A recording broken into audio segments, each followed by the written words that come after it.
దేశ రాజధాని ఢిల్లీలో కోవిడ్ మహమ్మారి మరోసారి కలకలం రేపుతుంది. వారం రోజుల్లో నగరంలో 100కు పైగా కొత్త కేసులు నమోదయ్యాయి.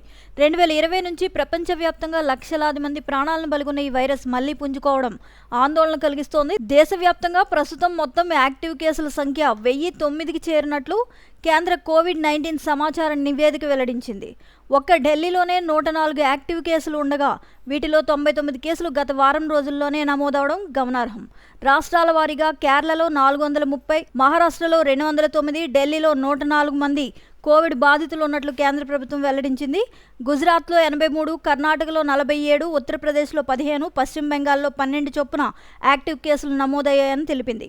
కోవిడ్ కారణంగా మహారాష్ట్రలో 4, కేరళలో 2, కర్ణాటకలో 1 మరణించినట్లు అధికారులు ధృవీకరించారు. అయితే అండమాన్ నికోబార్, అరుణాచల్ ప్రదేశ్, అస్సాం, బీహార్, హిమాచల్ ప్రదేశ్, జమ్మూ కాశ్మీర్ వంటి రాష్ట్రాలు మరియు కేంద్ర పాలిత ప్రాంతాల్లో ప్రస్తుతం ఒక యాక్టివ్ కేసు కూడా నమోదు కాలేదని కేంద్ర ఆరోగ్య శాఖ వర్గాలు తెలుపుతున్నాయి.